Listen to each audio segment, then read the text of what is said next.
روزانہ قرآن پڑھیں۔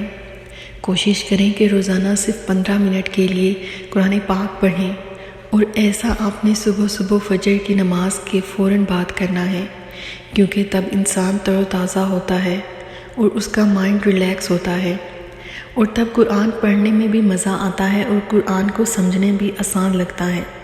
تو کوشش کریں کہ صبح کی پرسکون خاموشی میں قرآن کی صرف ایک آیت ترجمے اور تفسیر کے ساتھ پڑھیں۔ اس سے آپ کا دل اور دماغ دونوں کھلیں گے اور آپ اپنے آپ کو اپنے رب کے قریب ترین محسوس کریں گے۔ توبہ کریں۔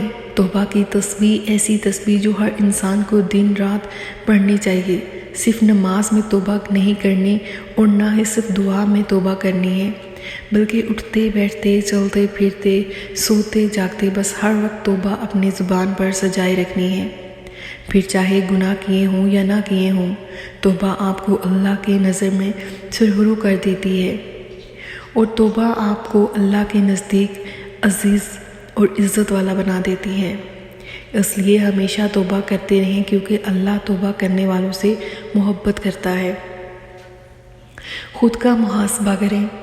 دن کے آخر میں جب بستر پر سونے کے لیے لیٹیں تو ایک دفعہ شروع سے اختتام تک سب کچھ اپنا دماغ میں دہرائیں کہ آج آپ نے کیا کچھ کیا۔ اگر کچھ برا کیا ہے تو اس کی اللہ سے معافی مانگیں اور خود سے وعدہ کریں کہ اب آپ وہ غلطی دوبارہ نہیں کریں گے، اور اگر کچھ اچھا کیا ہے تو اس کا اللہ سے شکر ادا کریں کہ اس نے آپ کو اچھائی کی توفیق دی، اور تہیہ کریں کہ وہ آپ اچھائی روز کرنے کی کوشش کریں گے۔ لوگوں کے ساتھ اچھا رویہ، لوگوں کے ساتھ اچھے طریقے سے پیش آئیں اور لوگوں کی زندگیوں میں دخل اندازی کرنا چھوڑ دیں۔ کون کیا کر رہا ہے، کس کی کب شادی ہونی ہے، کس کے کب بچے ہونے ہیں، کس کو کب نوکرانی ملی ہے اور کس کو کب کھانا ملا ہے، یا جو بھی جیسی بھی باتیں ہیں، کون آپ کے بارے میں کیا کہتا ہے، یہ سب باتیں چھوڑ دیں۔ بس اپنے اوپر توجہ دیں کہ میں کیسے خود کو ایک بہتر انسان بنا سکتی ہوں۔ جو آپ کو تکلیف دے اس سے چپ چاپ آہستہ فاصلہ کر لیں، اور اپنی زندگی کو جتنا ہو سکے پرائیویٹ رکھیں۔ اس طرح آپ ہمیشہ سکون میں رہیں گے اور لوگ آپ کے دل میں وسوسے پیدا نہیں کریں گے۔ لوگوں کو یہ بتانا چھوڑ دیں کہ آپ کیا کرتے ہیں اور کیا نہیں۔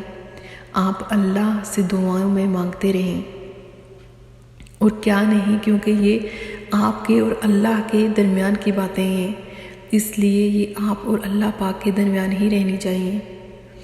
ذکر اور اذکار، جب بھی فارغ ہوں اللہ کا ذکر کرتے رہیں۔ ہم ایسے کرتے ہیں کہ جب فارغ ہوتے ہیں تو دوسروں کی برائیاں کرتے ہیں یا دوسروں پر تہمتیں باندھتے رہتے ہیں، اور ایسے ہم اپنے ایمان ہی کھو دیتے ہیں۔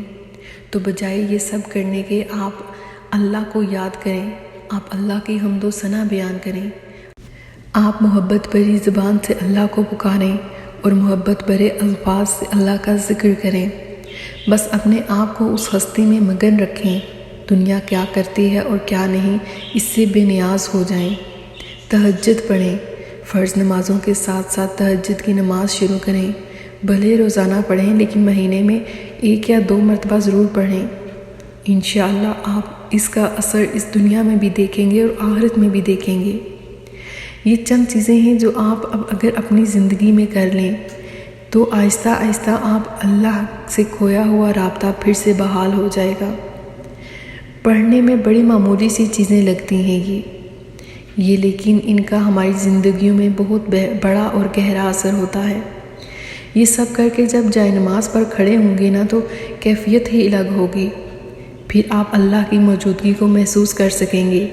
جب انسان اتنی محبت صرف یہ سوچ کر کرتا ہے کہ اس سے میں بھی اللہ کے قریب ہو جاؤں گا، تو وہ صرف اللہ کے قریب نہیں ہوتا بلکہ اللہ اسے اپنی جانب کھینچ کر اپنا بنا لیتا ہے۔ پھر وہ سارے کا سارا اللہ کا ہو جاتا ہے، اور اللہ کا ہو جائے اسے اور کیا چاہیے۔ اگر آپ کو میری ویڈیو پسند آئی، لائک، سبسکرائب اور شیئر کرنا مت بھولیے گا۔ جزاک اللہ خیر۔